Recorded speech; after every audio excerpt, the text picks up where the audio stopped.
I just decided I'm going to start this video here.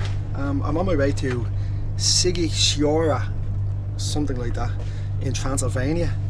So the train, it's the second class train from Brasov to Sighisoara. It takes 3 hours and it costs €8. It's about 40 lei.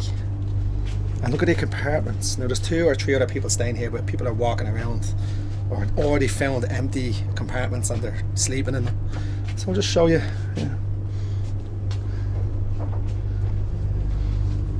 So you've got these like 6-seated compartments, and then you've like a walkway along here where people can stand around looking out the window at the beautiful Transylvania mountains and countryside.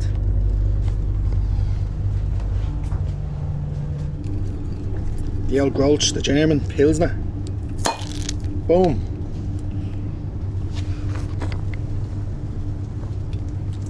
Can't be having that. Losing beer. Slange. This train actually goes on all the way to Vienna. So it stops in Budapest, Bratislava and Vienna. I got some surprise when I found that out. I started thinking to myself, do I stay on? I just want to show you where I got off the train. Over there. I thought there was something wrong. I was like, this can't be it. And I asked 2 girls, is this Sighisoara? I said, yeah. I got off, but then you see it, you walk down a little bit, and the ground is a little bit better, a little bit more welcoming. But what I do know about this place is that people say, well, my Romanian friend living in Dublin, she says it's her favourite town in all of Romania. So I've seen some photos and it looks really nice. So yeah, let's go for it.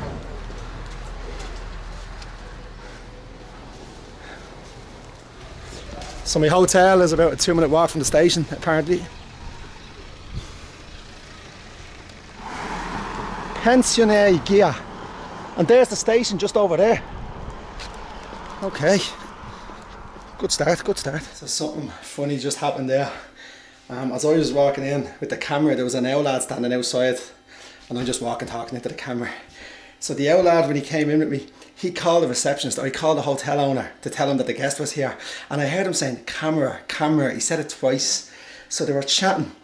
So basically the owl lad took the key from behind reception and took me up into a nice double room. I only booked a single room. And I had a feeling that's what was happening.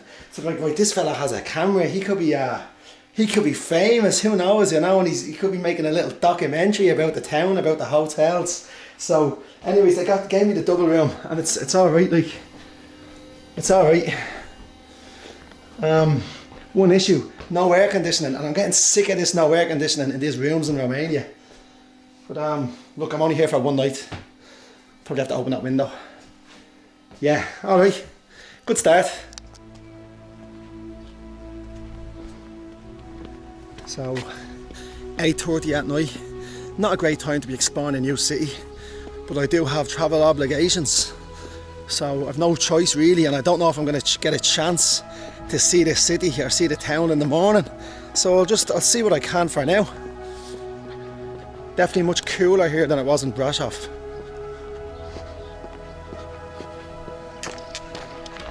It's a bit more lively over here. So where my hotel is near the train station, which is a residential area. And now I'm walking over towards the old town.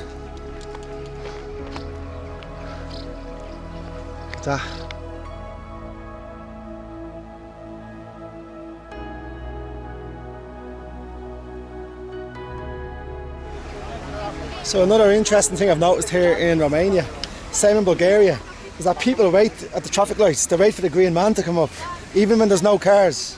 In Ireland, that is not the case. In Japan it is the case, and I always found it strange in Japan. But here we are in Eastern Europe, and they're doing it here as well. Following the rules. Fair play to them.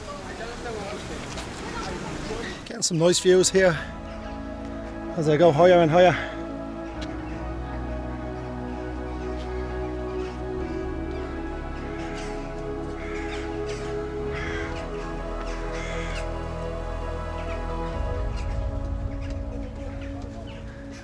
Tell you what, I was at Dracula's castle earlier on. If that had happened, I might have got a bit of a scare.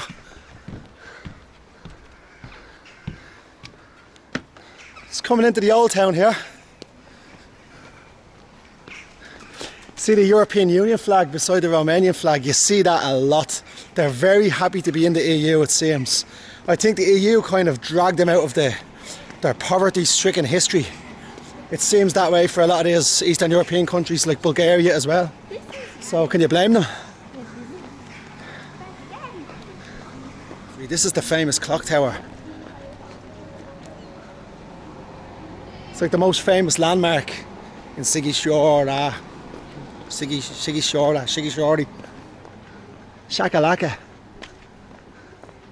Yeah, so let's walk in under the clock tower.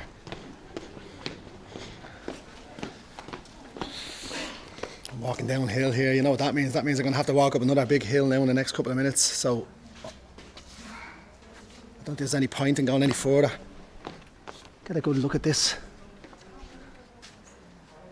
That's a cracker. Absolute cracker. So without realising, I've came to a very important area here in the city. It's Vlad Dracul's house, which seems to be this yellow building here. Vlad Dracul was the father of Vlad the Impaler. So basically, Bram Stoker's Count Dracula is kind of based on the son of Vlad Dracul. And Vlad Dracul was the king, whereas the son Vlad the Impaler was the prince. This is believed to be the birthplace of Vlad Dracul. Who really knows? What's the story here? Let's see, Vlad Dracul.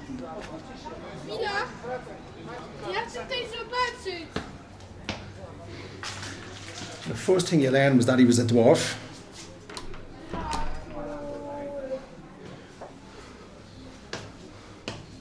Dracula house, discover the history of Dracula. Let's see. It's getting late here, it's almost 9 o'clock. I'm not going to spend my time inside of buildings. I want to be outside now because I'm not sure if I'm going to have any time here tomorrow. But I'll give you a little taste.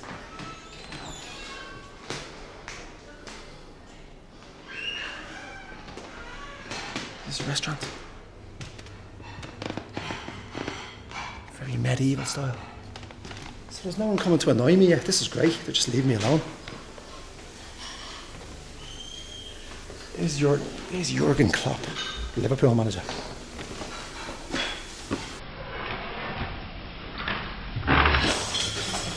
Is that Jurgen Klopp? It's a really nice bar and restaurant.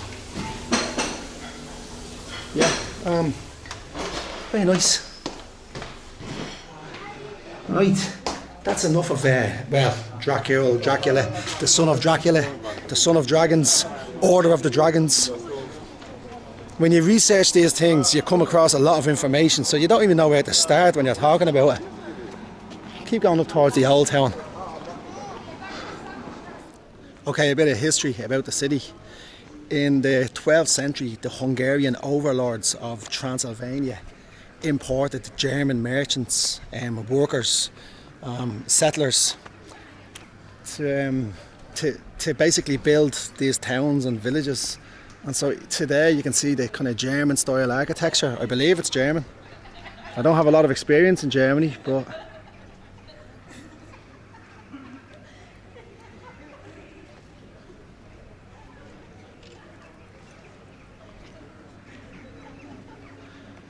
and so there are 7 so-called German towns in the Transylvania region, and this is one of them. So in the late 19th century and after World War II, most of the German people left here, but apparently you can still find some places where people are speaking German in some of these towns. Great colours.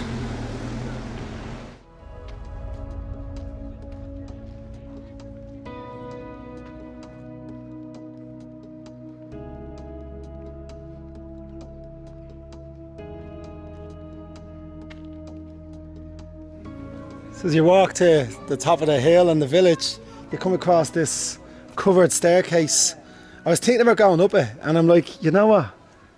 I don't think I need the exercise that much. It looks a bit, I'm not saying it looks scary, it just looks really far. Like it's a lot of steps to walk up for no reason. There's people walking down it there. Yeah, I'm not going to bother. I mean, I'll just stick around in the town here, yeah.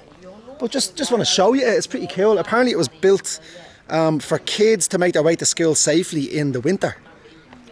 What, from what, bears? I don't know. But and at the top of it there's a cemetery, and I don't need to be seeing cemeteries, you know.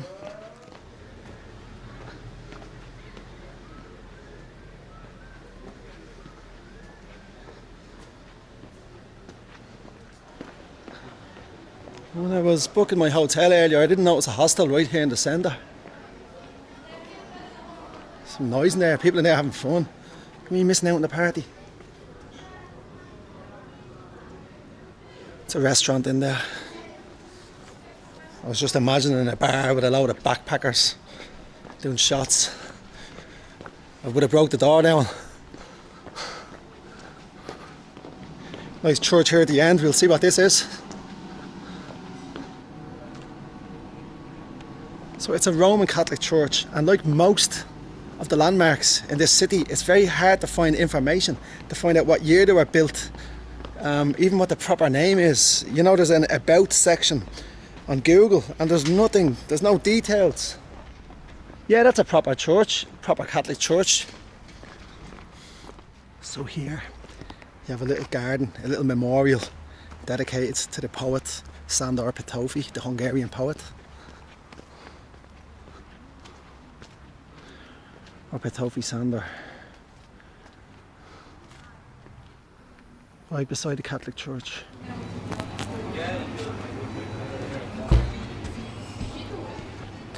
Well, there's no Irish pub in Sighisoara, but there is Dracula's old house, Casa Vlad Dracul. So he lived here in the 15th century, and now it's a restaurant. And I'm drinking Tepa Vlad red ale, which is really nice, and I have a beef goulash on the way, or a beef stew.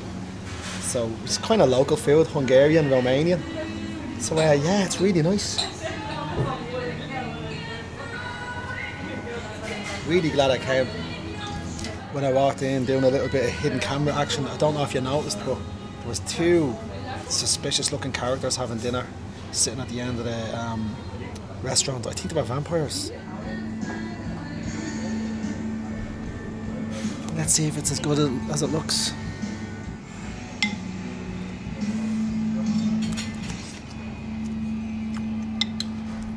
The beef is cooked to perfection and the broth is nice.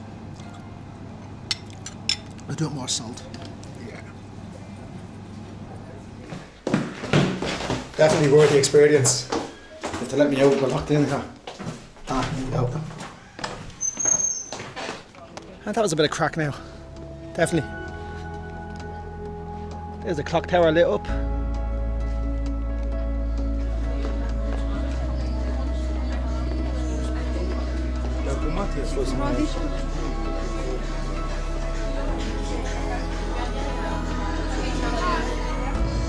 Nice little street there with a couple of restaurants, umbrellas. They seem to have that all over the place now. Yeah, we've got a spot in Dublin. They've got all umbrellas, people go, get their Instagram photos. It seems just past the umbrella street, it's the kind of the night spot. It's lively enough, it's a Tuesday night, about 10 o'clock.